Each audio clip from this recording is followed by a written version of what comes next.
Hey, welcome back to the Roadside Rescue YouTube channel. I've already got my gloves on because I've been out here working for probably a little over half an hour. I took the rotors off of this car. It's not what I came to do. I am doing some brake stuff because it's got some brake issues, so I'll have to explain it to you in a second when I get out there. The vehicle owner actually wanted to get his rotors turned at O'Reilly's. I guess the O'Reilly's do that. I've never turned rotors, never heard of anybody that actually does that because I think it costs about the same as buying new rotors. But anyways, he asked if I could take off the rotors first, and I just did that so he could take them to get turned. So I guess I'll see those back in a little bit when I'm done. I'm gonna replace the ABS module, but it's a hybrid vehicle and it has an ABS pump that has constant power. It has to have constant pressure in the brake ABS system, so it has a little pump in it because the normal motor isn't running all the time. Well, there's some seals and stuff in the ABS actuators that wear out and they lose pressure, so it'll keep turning on. This one's turning on about every 30 seconds, so it'll pop up a code saying, hey, your system's not holding pressure. The ABS module itself usually, I think, fixes that issue, but they have the pump as well, so I'm gonna replace both, and I'll show you the rotors I've already taken off. They didn't want to come off easy, but I didn't mess up the bolts by running the bolts into the rotor drum. I don't know how he's gonna get those turned there. It's a rotor and a drum, but we'll see. And I thought maybe they left the parking brake on, but they were just pretty stuck. Let's go look.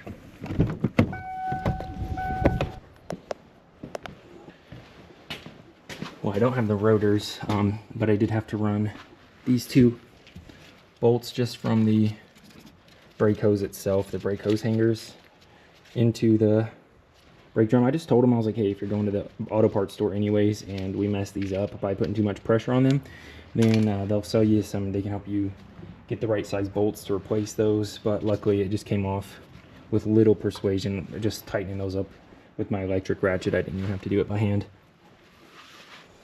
I didn't bring my brake squeezer thing. Yeah, bleeding this is gonna be fun afterwards. So I'm opening up the whole system. So I'm just going to use a pry bar to push that caliper back in. I'm using my vacuum to take out the brake fluid. Here's the pump right here and the ABS module right here. I think you have to take the ABS module out just to get the pump out anyways. Nah, I don't think so.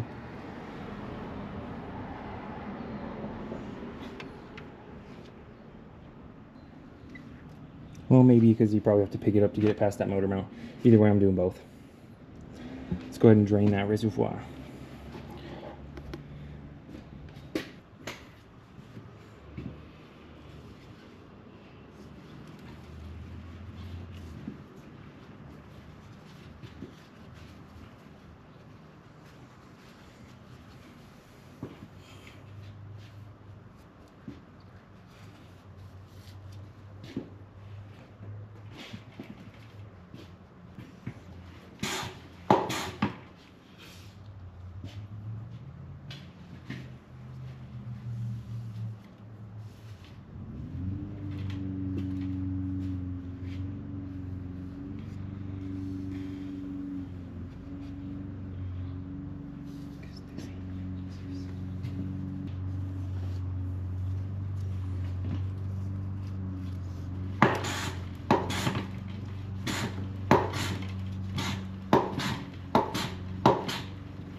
This video is sponsored by Andyman.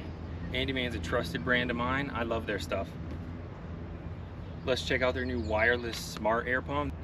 This puts out 150 PSI. That's a great number. I always say you want to get like at least 120, 150 is even better. I use an air pump on almost every call out, so let's go ahead and fill up the tires on this classic Ram. And of course it comes with all the little attachments that you're gonna need and a nice carrying case. Alright, I just got this thing hooked up. It's got some battery in it. I'll fully charge it when I'm done. We won't even need a quarter of the battery to top off 4 tires. This thing has a great battery in it. This thing also doubles as a power bank and has a light on top. Let's go check it out.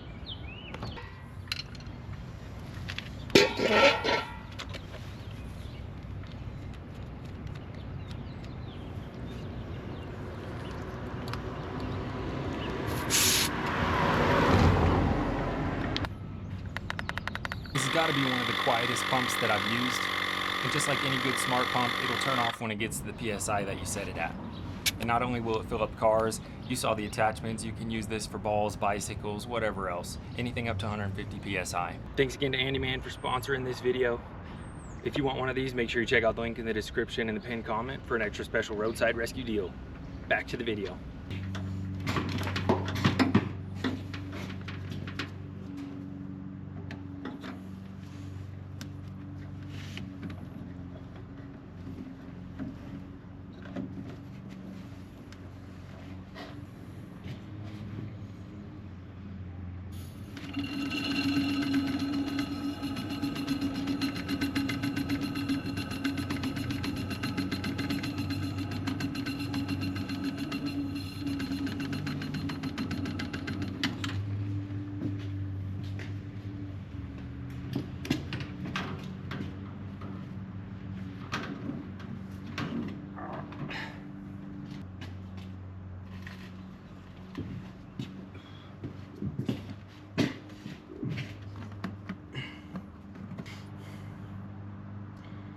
Alright, I'm not seeing the battery disconnect to let you know where it's at. Just go and plug it in the trunk if that's where it's at. Yeah, just in the trunk here next to the spare tire. Just disconnected that real quick. Some pig mat stuffed in there because by loosening these two nuts right here, I still don't really have enough wiggle room to get it off. So I'm gonna have to take these hoses off, but that siphon only got most of the fluid out. There's still gonna be some dripping out, so pig mat should absorb that.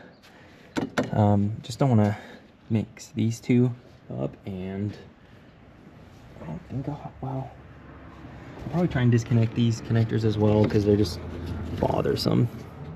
Shouldn't be a big deal, and that'll help me fold that out of the way pretty easy.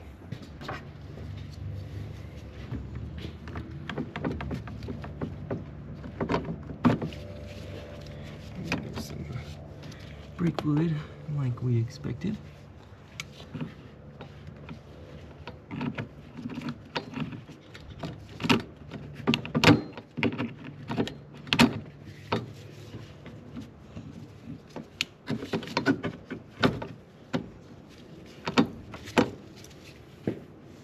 Yeah, pig mat's so nice. Ready?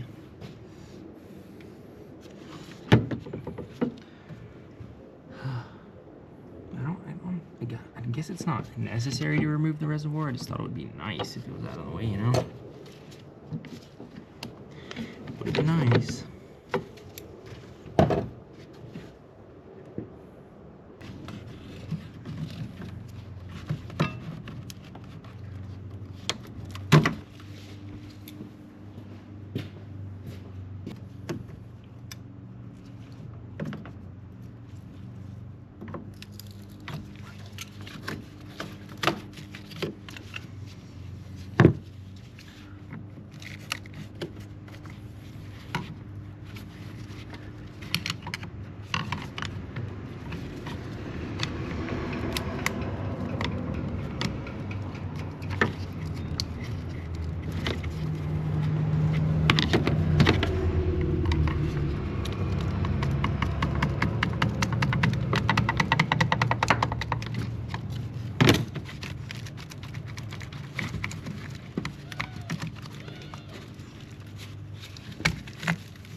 Okay, obviously, got to use the right tool on these lines. It's not worth the risk of trying to break one of those loose. They're just gonna round those off. You can't put much more on that. It's not,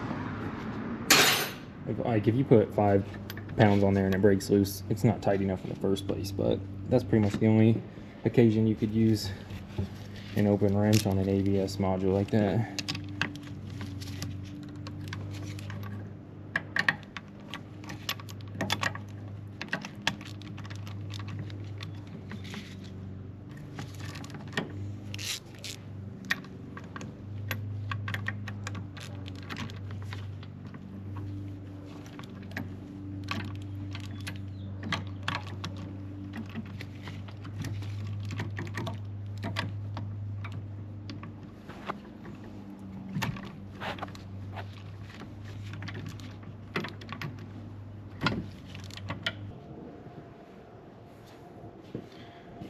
Okay. It's kind of tough to get that perfectly out of place, but there she goes.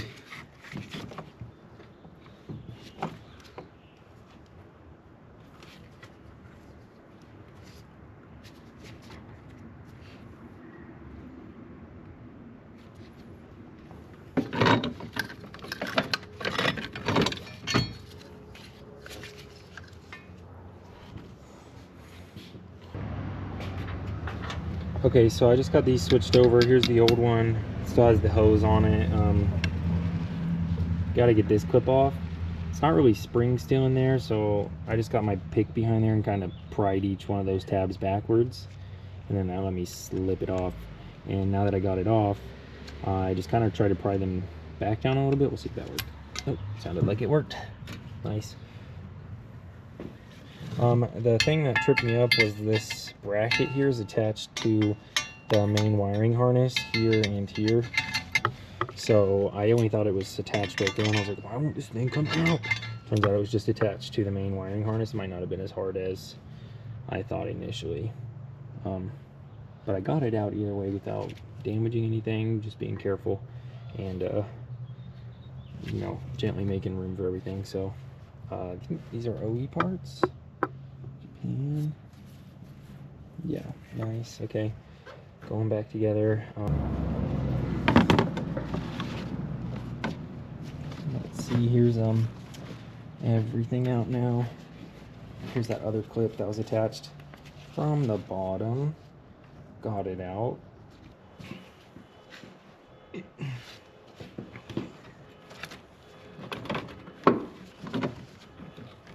Alright, so now as I go back together, let me just do a voiceover and tell you what exactly happened and how everything went. I was able to get everything put together just carefully. I'll explain in a little bit how I had to be real careful putting those ABS lines back in if you've never done some of those. There wasn't a lot of room to get the ABS module itself out. And like I said at the beginning of the video, I'm pretty sure the problem comes from that ABS module and not the pump, but the customer wanted to replace both anyways. It was hard to get to everything. You'll see me twisting on that little red line here in a second. Getting to that was hard. Everything was just in a little bit difficult spot to reach, and I just wanted to make sure I didn't leave anything loose because I actually did this job quite a far away from home. But that also caused another problem because I had to bleed this, and you can use your scan tools to bleed ABS modules, especially when they're hybrid with a pump like this. You can just turn it on.